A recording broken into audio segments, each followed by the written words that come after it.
Hi everybody, if you found yourself watching this video but haven't watched the previous one yet, I would recommend giving that a watch just for some context. Otherwise, let's hop right into things.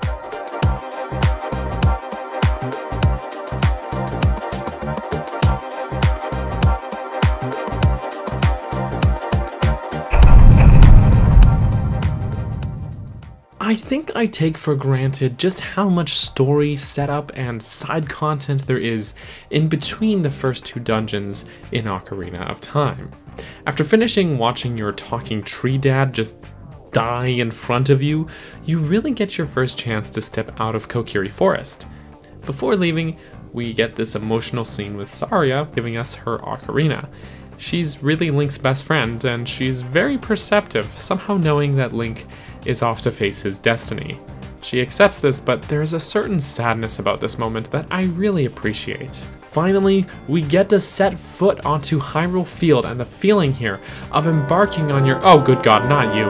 When you get to the lively, bustling castle town, you also have a good deal of side content available. One of my personal favorites is the shooting gallery here. You also meet Malon here, who is kind of important, by the way. Finally, up to Hyrule Castle— no! Go away! Okay, finally up to Hyrule Castle, Malon will give us this weird egg, which we use to wake up Talon, her dad, and sneak right into Hyrule Castle to talk to Zelda. I really love this dialogue here with Zelda, especially how we learn that Zelda, like Link, has had premonitions in her dreams. Though while Link's dreams were almost like a small snapshot of a specific moment, Zelda's dreams are more symbolic and vague, with dark clouds, bright lights, and shining figures. She seems to have an understanding of what these events may mean, and the idea of these two kids conspiring like this feels like some kind of medieval fantasy John Hughes movie. I like it a lot. So she tells you about the Triforce, and we learn that our villain, Ganondorf, is planning to steal it.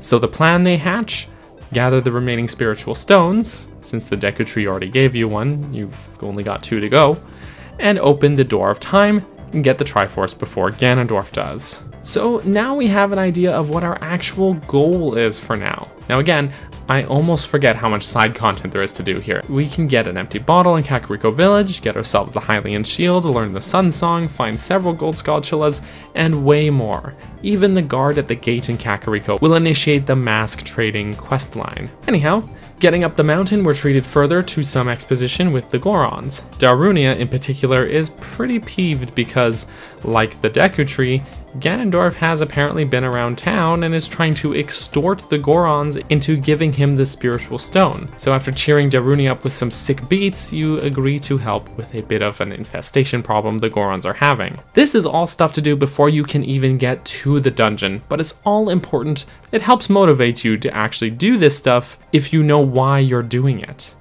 Alright, on to the dungeon itself. After blowing up this huge rock, we can finally enter Dodongo's Cavern.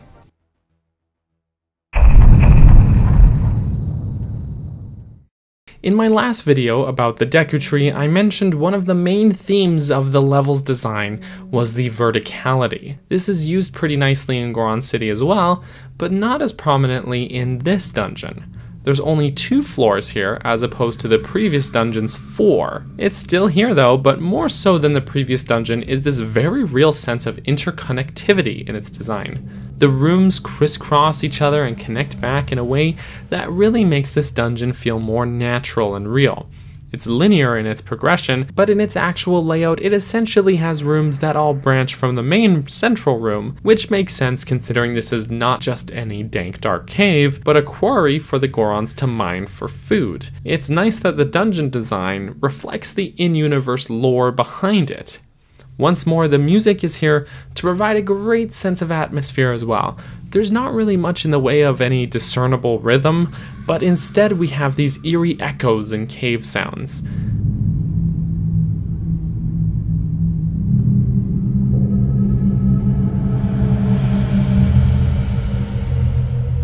I think I took this sound design for granted when I was younger, but if you listen to this track with headphones, I tell you, The big central room is a great room to have as the dungeon entrance. It's an awesome first impression of this dungeon and what it's all about. Also, having a bombable wall as the very first obstacle is a good move. Right before we got here, Darunia gave us the Goron bracelet, allowing us to use bomb flowers. Now we're in a room with nothing but a couple of these bomb flowers and a suspicious looking wall, so player intuition is well respected here. In the main central room we have the aforementioned branching paths, as well as a handful of bombable walls. Immediately on the west side of the room we can find the dungeon map behind one of these destructible walls. There's also some Deku scrubs who will sell you items, but they're not important. The door on the west side is locked. This tunnel is too high up for Link to reach, and so the door to the east is our only viable route. Also take note of the enemies we're going to encounter along the way here as well. Our first enemy is the Beamos, who is stuck in place with limited range, continuing the stationary enemy trend from the last dungeon. But that pretty well ends here in the central room. Immediately in the next room we encounter these little larva Dodongos. These guys aren't challenging, but they do actually move and come at you.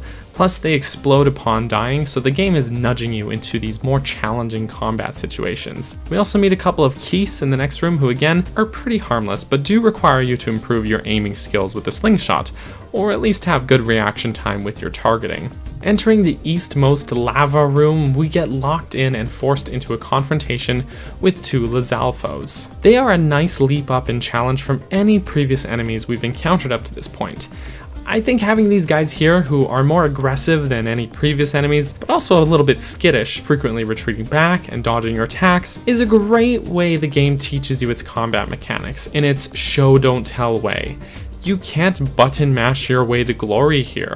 You have to block their attacks, wait for an opening to strike, and be quick. That said, they probably won't be overwhelming to anybody, since they are at least courteous enough to attack you only one at a time. Moving on, we get another rather simple puzzle room requiring you to light some torches, but there are some adolescent Dodongos in our way this time. Again, great enemies to show don't tell you the combat mechanics, and further hone your skills. They're pretty slow, but only vulnerable from the back, so you have to make sure you line up your attacks correctly. Again, slowly easing up the challenge. After this room, we'll find a switch that opens the door on the west side of the main room, and the hallway loops back around to this opening that was too high to climb into before. So we've been looped back into the main room, but without the backtracking. Well done, dungeon designers. Crossing through the main room and through the west door, we'll find the compass and the stairs up to the second floor. Also, I feel like having this sequence where you have to set off these bombs in order to bring the stairs down was just the devs really trying to remind you that this game is in 3D. There's no other reason for them to linger on this staircase like this. Now that we're up to the second floor, we can cross the first of these two large bridges suspended over the main room. Again, with the interconnectivity that this dungeon does so well. We cross back to the east room and into the blade trap room. This room feels very classic Zelda to me, pushing a block, avoiding these spikes, all that good stuff. I like it. Also, trying to blow up this wall with the bomb was one of my childhood difficulties that I will never forget. Down the hallway, we'll come across the upper part of that lava room from before, where we'll have to fight two more Lizalfos. I love that these two rooms are connected to each other like this.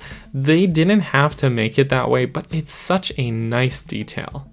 Looping back to the blade trap room, we reach the previously inaccessible ledge to find the dungeon item, bombs. I almost forget how late into the dungeon you actually get these, but at the same time we've been using the bomb flowers that the dungeon has provided for us pretty generously up until this point. The only difference now is that we get a bag of them that we can take with us, rather than being restricted to just what's in the room. Once more, we'll come into the main room, but after pressing the switch down here, we'll create a shortcut back up to this point, which is a great bit of forgiveness because if you fell down at this point, you'd have to backtrack quite a lot to get back up here. This stone tablet, L is real, gives us a pretty big hint on how to proceed to the next area of the dungeon. Much like the Deku Tree's basement, which is almost like a second act for the dungeon, we have to get through to the dungeon's northern section through this big impressionable thing we see in the first room. I guess this is probably why they gave us the bomb bag so late in the dungeon as well, Between this hint and the bombs being fresh on our mind,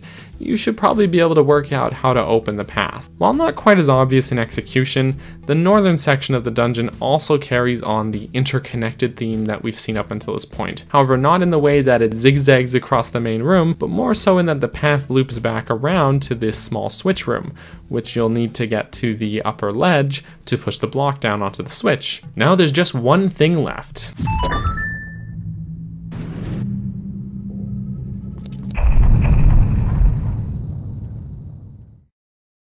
The reveal for the dungeon boss is far more cinematic and less immersive than the previous one. As soon as you drop in, you get this Jurassic Park vibe as massive footsteps approach you, and then the reveal of King Dodongo.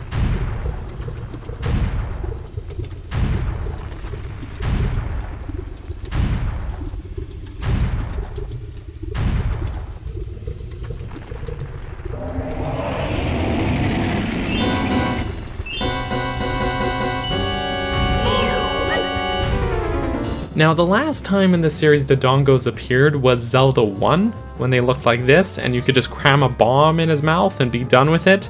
So this design is really impressive in comparison, though the concept art does it far more justice than the N64 really could. The vibe here is pretty good. This room's design limits your maneuverability by sticking this pool of lava here, and King Dodongo is so big he blocks almost the entire path, but this is sort of undermined by the fact that your shield is somehow so strong that he can roll right over you and you'll be just fine if you block. This fight also follows the trend set by the first dungeon in its pacing. You wait for your opening, use the dungeon item, then strike him with your sword while he's down. It's not a difficult fight at all, but hey, we're only in dungeon number 2, so I get it. Once he's defeated, he'll get all dizzy and try to roll away, only to fall into the lava, somehow cooling it. I don't really know how that works. But hey, here's our heart container, and it's out of the dungeon for us. Once warped out, Darunia greets us and is so happy